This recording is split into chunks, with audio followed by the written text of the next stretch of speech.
오늘 우리가 읽은 본문은 많이 들은 이야기일 거예요. 우리 가족들은 특별히 많이 들었을 겁니다. 제가 이 이야기 많이 했었고, 그리고 여러분도 아마 주보에서 그 일면을 장식하고 있는 말씀, 특별히 4장 13절 말씀은 여러분이 너무나 많이 보았기 때문에 이 말씀은 잘 알 겁니다. 이 말씀이 바로 우리 교회의 교회론이라고 할 수 있어요. 우리 교회가 어떤 모습을 갖진 교회여야 하는가, 교회가 어떤 교회로 나아가야 하는가, 그것에 대한 말씀이 바로 이 에베소서 4장 13절 말씀이거든요.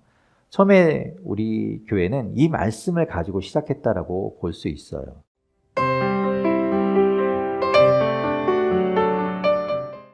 올 6월부터는 이제 전부 싹 바뀌는 건 아닌데 이제 만 나이를 적용한다고 하더라고요.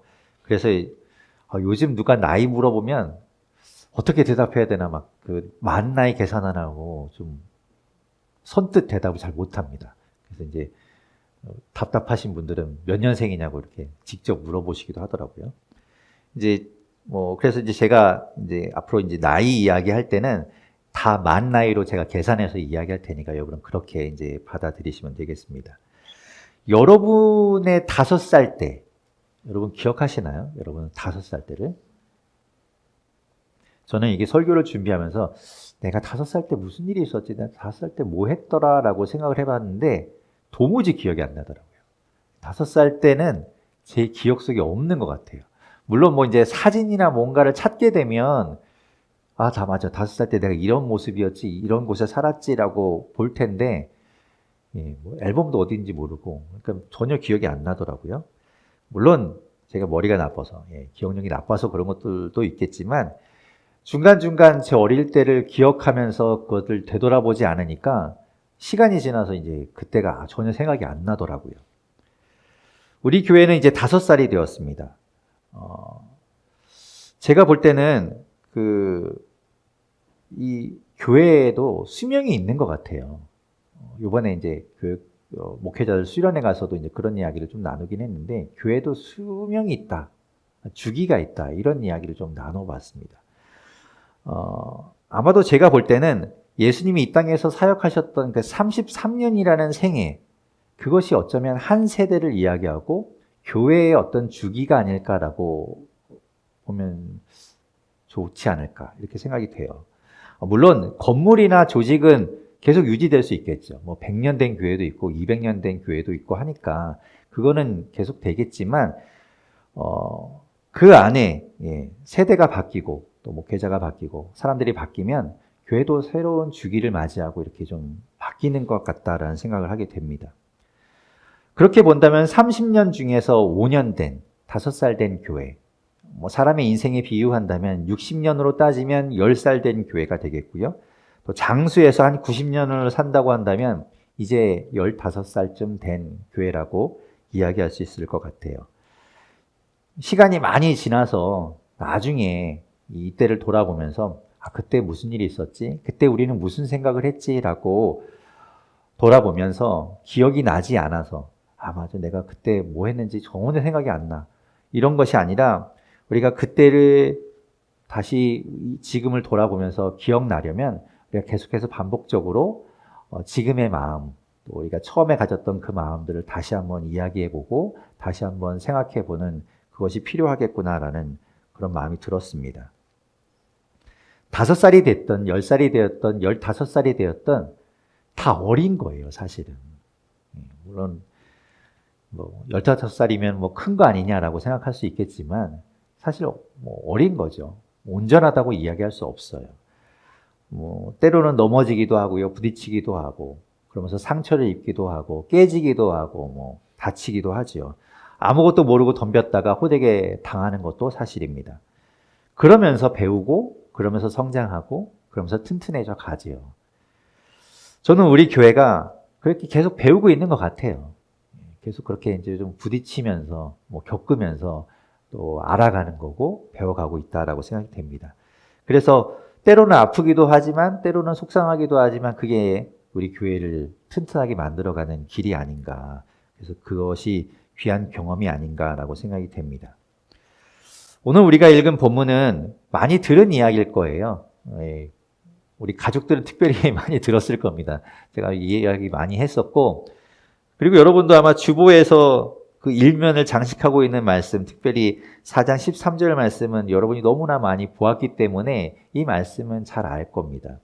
이 말씀이 바로 우리 교회의 교회론이라고 할 수 있어요.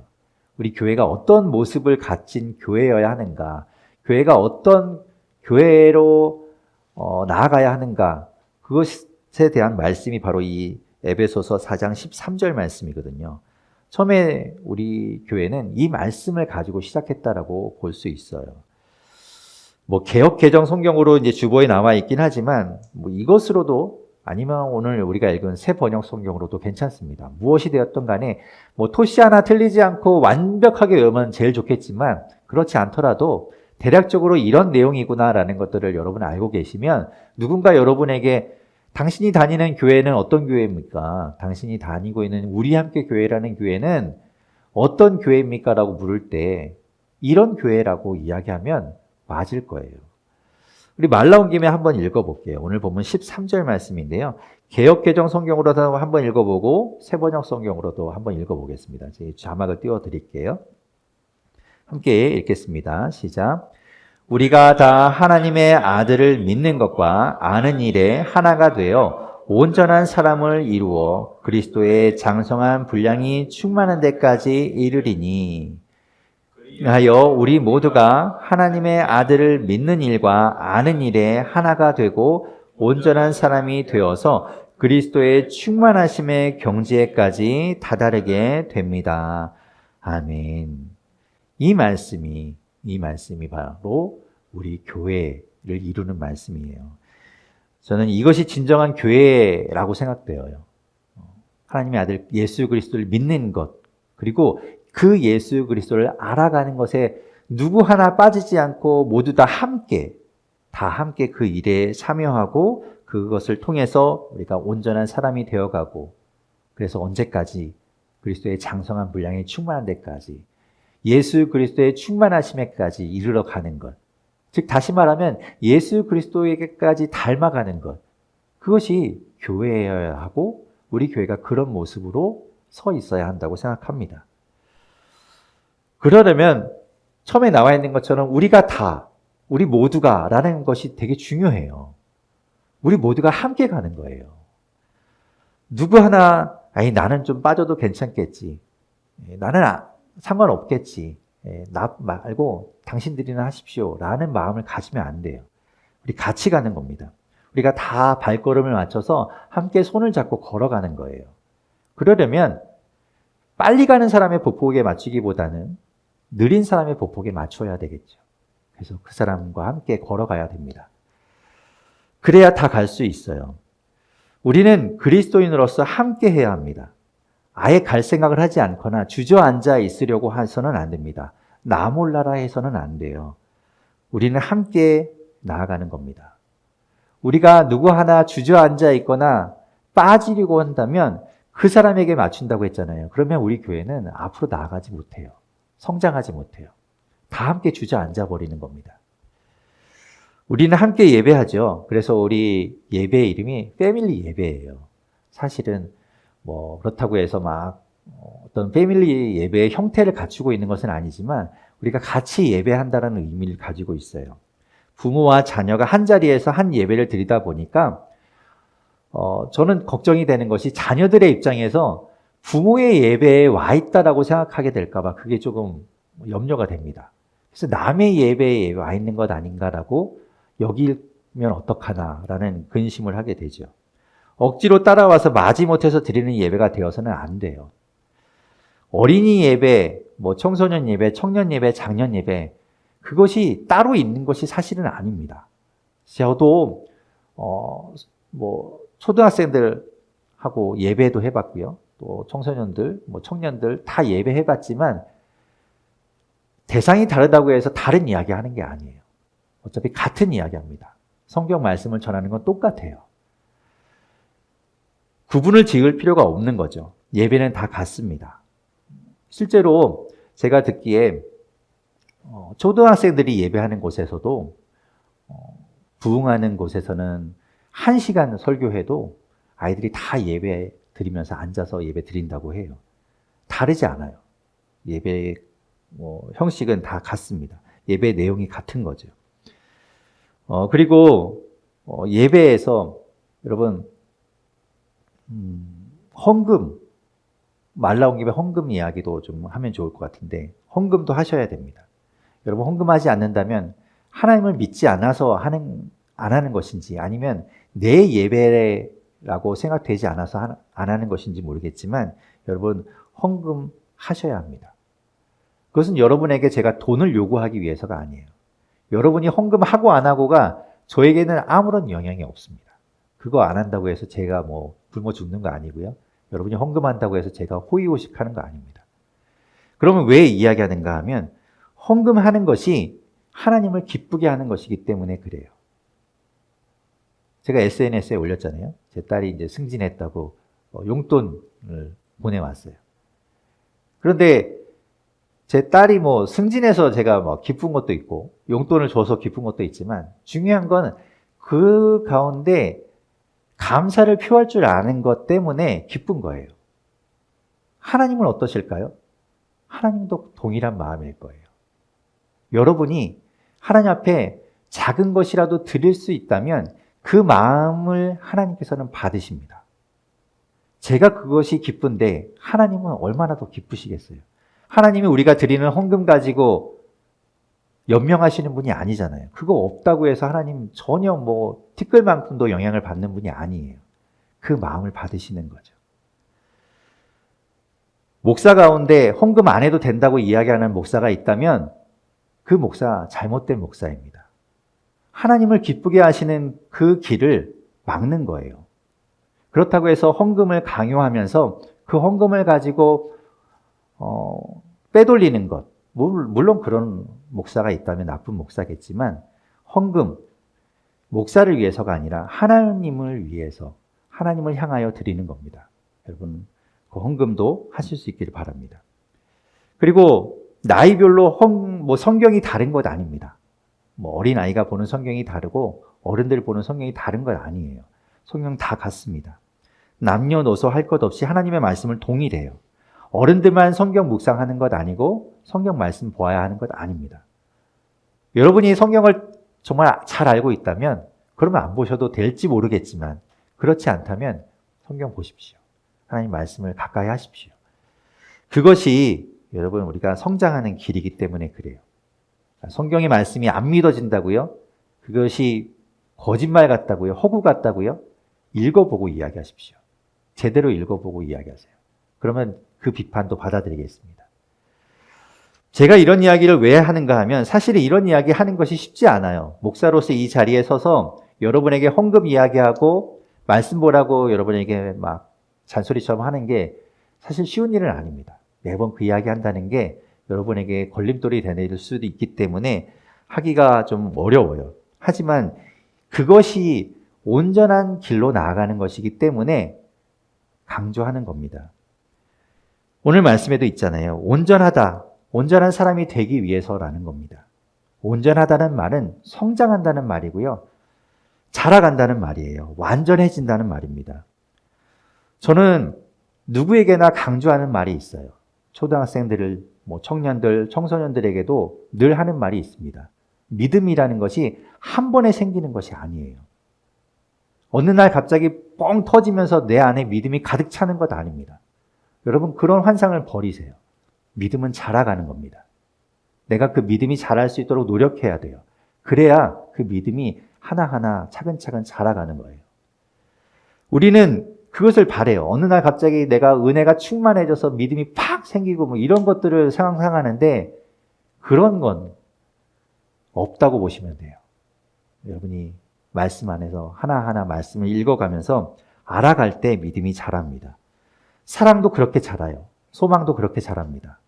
알아가면서 공부해가면서 점점 더 믿음이 자라가는 것이고 사랑도 커지는 것이고 소망도 생겨가는 겁니다. 우리가 다 함께 하나님의 아들 예수 그리스도를 알아갈 수 있기를 바라요. 그래서 그 예수 그리스도를 알아감으로 인해서 점점 더 알므로 인해서 그것이 믿음을 자라게 하는 일이 되기를 바랍니다. 그렇게 우리가 날마다 자라가고 성장하고 성숙해지고 온전해질 때 예수 그리스도에게까지, 예수 그리스도의 충만하심에까지 이르게 될 겁니다. 우리 교회가 그것을 위해서 존재하는 거예요. 우리 공동체가 그것 때문에 있는 겁니다. 그거 아니라면 우리 교회에 있을 필요가 없어요. 이 말씀을 준비하면서 이전에 한 설교를 제가 다시 들어봤어요. 유튜브에 있으니까 그 말씀을 들어보는데 제가 잘못 생각하고 있던 것을 발견했습니다. 내가 왜 이런 설교를 했지? 내가 왜 이런 이야기를 했지? 내가 왜 이런 짓을 했지? 그러면서 후회해 보았습니다. 저는 우리 교회에 대한 설계도를 우리가 바르게 그린다면 우리 교회가 그렇게 그냥 바른 교회가 될 수 있을 거라고 생각했어요. 우리가 꿈꾸는 교회. 그래서 그 꿈꾸는 교회에 대해서 이야기를 나누기도 했죠. 그런데 그것이 잘못된 생각이라는 것을 깨달았습니다. 지나고 보니까 알았어요. 오늘 보면 14절에 이렇게 이야기합니다. 14절 같이 한번 읽어볼게요. 14절 읽겠습니다. 시작. 우리는 이 이상 더 어린아이로 있어서는 안 됩니다. 우리는 인간의 속임수나 간교한 실수에 빠져서 온갖 교훈의 풍조에 흔들리거나 이리저리 밀려다니지 말아야 합니다. 아멘. 교회는 우리의 꿈으로 이루어지는 것이 아니라는 걸 놓치고 있었어요. 왜냐하면 우리는 각자가 생각하는 게 다르고요. 각자가 추구하는 게 다르고 각자 꿈꾸는 것이 달라요. 그러니까 그것을 하나로 모아서 만들자면 이상한 모양의 교회가 생길 수밖에 없는 거죠. 여기저기 튀어나오고 모양이 이상하고 필요에 따라 이것을 더하기도 하고 빼기도 하니까 나중에는 이것이 교회인가 싶은 그런 모습이 될 거예요. 각자가 처한 상황이 다르고 살아온 삶이 다르고 경험한 것이 제각각이다 보니 그런 모양을 가지고 교회를 이루어 간다면 교회가 아름답고 건강하고 튼튼하게 서 있을 수가 없게 되는 것이죠. 이리저리 기형적인 모양을 띌 수밖에 없어요. 그렇지 않으려면 처음부터 한 가지 설계도를 가지고 나아가야만 바르고 온전한 모습이 될 수 있다는 걸 깨달았습니다. 주님이 그리신 교회의 설계도대로 만들어진 교회야말로 바르고 완벽하고 그리고 건강한 교회가 된다는 거죠. 예수님이 마태복음 16장 18절에서 이렇게 말씀하셨어요. 나도 너에게 말한다. 너는 베드로다. 나는 이 반석 위에다가 내 교회를 세우겠다. 죽음의 문들이 그것을 이기지 못할 것이다. 예수님께서 내 교회라고 말씀하셨어요. 예수님의 교회인 거예요. 예수님이 꿈꾸는 교회, 예수님이 생각하시는 교회, 예수님이 그리신 교회.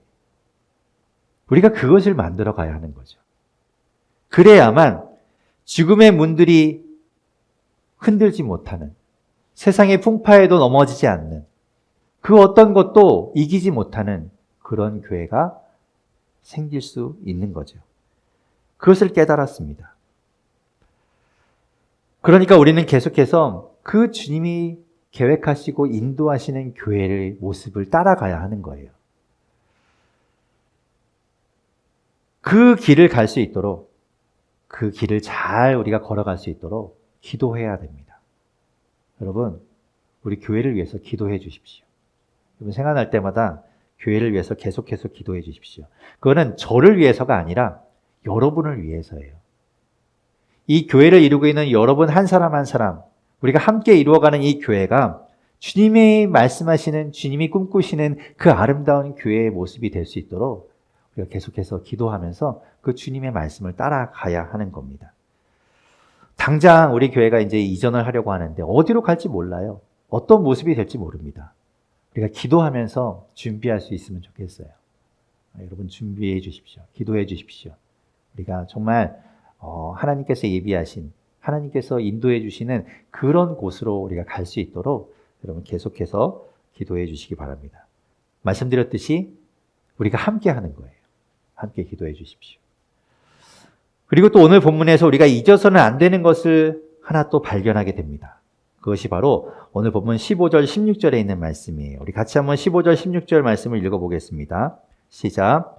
우리는 사랑으로 진리를 말하고 살면서 모든 면에서 자라나서 머리가 되시는 그리스도에게까지 다다라야 합니다. 온몸은 머리이신 그리스도께 속해 있으며 몸에 갖춰져 있는 각 마디를 통하여 연결되고 결합됩니다. 각 지체가 그 맡은 분량대로 활동함을 따라 몸이 자라나며 사랑 안에서 몸이 건설됩니다. 아멘. 우리가요, 서로 이렇게 맞물려 있는 거예요. 때로는 우리 한 사람 한 사람이 벽돌에 비유되기도 하죠. 벽돌 한 사람 한 사람이 이렇게 쌓여서 교회가 이루어가는 것처럼. 때로는 우리가 톱니처럼 서로 연결되고 맞물려서 함께 가기도 합니다. 그런데 그럴 때 여러분, 톱니가 잘 맞고 연결이 되려면 그 안에 윤활유라는 것이 있어야 돼요. 안 그러면 이게 서로 부딪혀서 막 삐걱삐걱 잡음도 들리고요. 때로는 이게 너무 세게 부딪혀서 깨지기도 하고 부서지기도 합니다. 그 안에 기름이 발라져 있어야 부드럽게 서로 잘 연결될 수 있죠. 교회도 마찬가지예요. 교회도 그렇게 우리가 함께 모여서 이루어져 갈 때 이 안에 좀 부드럽게 될 수 있는 것이 필요합니다. 그것이 바로 사랑이에요. 사랑이 있을 때 우리 안에 잡음도 사라지고 우리가 서로 부딪혔을 때 상처받지 않고 서로 깨지지 않을 수 있습니다. 우리 안에 사랑이 충만할 수 있기를 바라요. 사랑이 가득한 것은 우리가 사랑해야지 저 사람 너무 좋아, 저 사람 멋있어 이래서 갖는 사랑이 아니라 우리 안에 성령이 충만할 때 그때 우리 안에 사랑이 넘치게 됩니다. 왜 그런가 하면 하나님이 사랑이시기 때문에 그래요. 성령 하나님이 사랑이시기 때문에 그렇습니다. 요한일서 4장 16절에 이렇게 말씀합니다. 우리는 하나님이 우리에게 베푸시는 사랑을 알았고 또 믿었습니다. 하나님은 사랑이십니다. 사랑 안에 있는 사람은 하나님 안에 있고 하나님도 그 사람 안에 계십니다. 하나님이 사랑이세요. 성령 하나님께서 우리 안에 충만하실 때 우리 안에 사랑이 넘치게 되고 그때 우리가 서로 부딪히면 다치지 않고 우리 잡음 없이 서로 그렇게 맞물려서 우리 교회가 잘 이루어져 갈 수 있는 거죠. 여러분, 성령 충만하십시오. 성령 충만하십시오. 여러분, 우리 함께 교회라는 이름에 두 가지 뜻이 있다는 것 아십니까? 우리가 그 에베소서 4장 13절 말씀에 우리가 함께라는 것 때문에 우리가 함께 교회를 이룬다고 해서 우리 함께 교회라고 이름을 처음에 지었어요. 그리고 또 하나의 의미가 있는데 그것은 우리가 함께 모여서 교회를 이루지만 우리가 흩어져서도 함께 교회라는 것을 의미하는 그런 뜻을 가지고 있습니다. 5년이 지나오는 동안 우리 각 사람 하나하나가 다 교회를 이루고 있고 흩어져서도 교회라는 것을 제가 그 한 가지를 잊고 있었던 것 같아요. 그래서 우리 교회 이 전체만 생각했지 그 안을 이루고 있는 한 사람 한 사람에 대해서는 세심하게 살피지 못한 것 같아요. 어쩌면 여러분들 가운데도 이렇게 작은 교회 또 누가 볼 때 아직 성장하지 못하는 교회 늘 그냥 고만고만한 그런 교회를 다니고 있는 그것 때문에 어쩌면 여러분 가운데도 상처를 받았겠구나라는 생각이 들었습니다. 그래서 여러분을 바라보면서 우리 교회를 바라보면서 주님께서 좀 안타깝겠다. 주님께서 위로하고 싶겠다라는 생각이 좀 들었어요. 그래서 주님이 여러분을 격려하고 싶어 한다라는 마음이 들었습니다. 5년 동안 애썼다. 수고했다. 이 자리를 지키느라고 참으로 애썼고 그래서 참 고맙다. 대견하다. 이런 마음이 드실 것 같았어요. 저 또한 여러분에게 그런 마음을 담아서 인사하고 싶었습니다. 함께 해주셔서 너무 감사하다고. 이 자리를 여러분 지켜주셔서 너무 감사합니다. 앞으로도 함께 우리 주님의 교회를 이루어 가면 좋겠습니다. 제가 이번 그 목회자 수련회에 갔는데 첫날 이제 한 30개 교회가 모인 거예요. 30개 교회가 이제 작고 큰 교회 이렇게 다 모인 건데 한 목사님이 막 이렇게 사람들 모여있는 데 가면은 유튜브 하나 틀어놓고 뭘 이렇게 들려줘요. 그런데 저랑도 있을 때 그 목사님이 이 찬양 너무 좋다 그러면서 저에게 막 들려주는 거예요. 근데 뭐 카페에서 막 소란스러우니까 제대로 듣지 못하고 나서 제가 나중에 한번 들어볼게요 라고 하고선 그 제목을 기억했다가 제가 돌아오고 나서 설교를 준비하면서 그 찬양을 들어봤습니다. 듣다가 막 울었어요.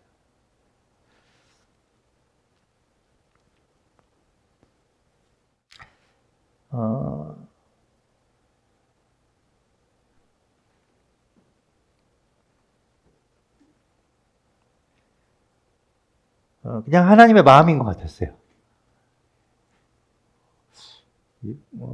여러분에게, 그리고 여러분이 함께하고 있는 이 교회에게 이런 마음이겠구나라는 생각이 들어서 네, 그래서 한번 우리 같이 한번 이 찬양을 여러분에게 들려주고 싶다라는 생각을 했습니다. 한번 가사를 한번 생각해보면서 들어보십시오. 예, 여러분에게 들려주시는 하나님의 마음입니다.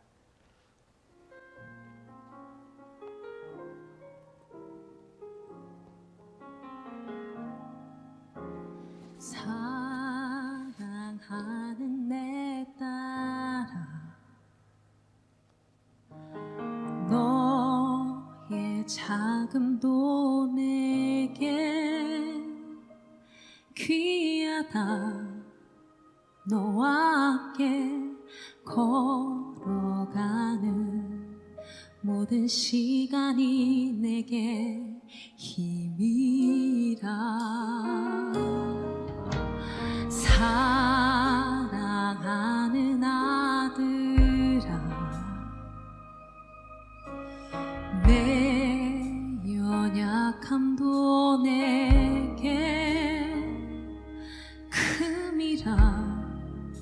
너로 인해 잃어버린 나의 양들이 돌아오리라.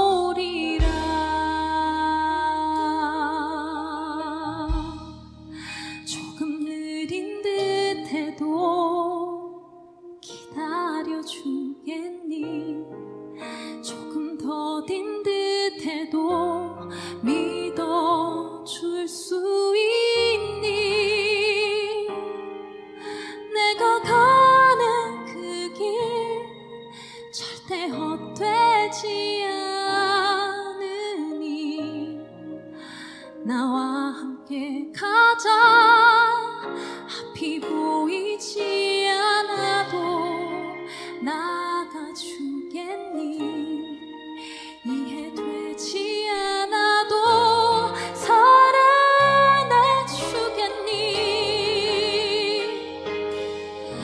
너의 눈물의 기도 잊지 않고 있으니 나의 열심. 우리 함께 찬양합시다. 사랑하는 내 딸아, 우리 함께 고백하기 원합니다. 사랑하는 내 딸. 여러분 가슴에 손을 얹고 이렇게 할까요? 하나님의 마음이에요. 여러분 향합니다.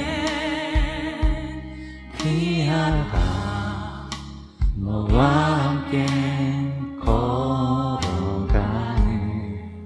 모든 시간이 내게 유일이라. 사랑하는 아들, 내 연약함도 내게 큼이라. 너로 인해 잃어버린 나의 양들이 돌아오리라.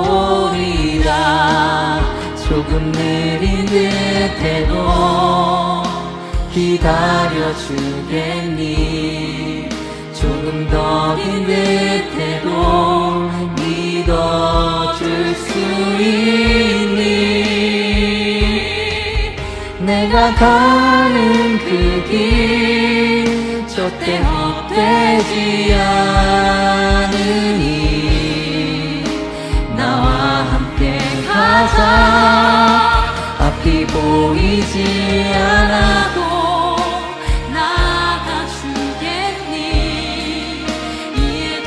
되지 않아도 사랑해주겠니.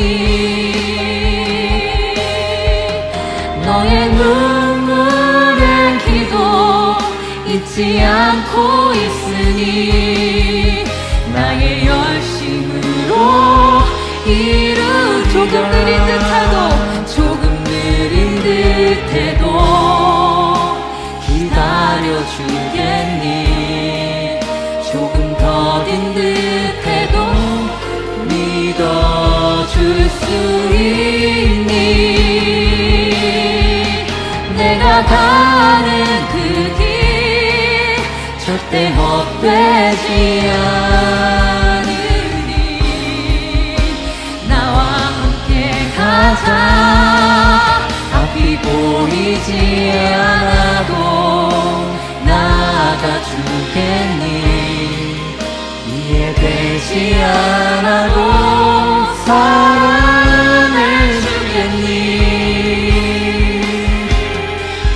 너의 눈물의 기도 잊지 않고 있으니 나의 열심으로 이루리라. 너의 눈물의 기도 잊지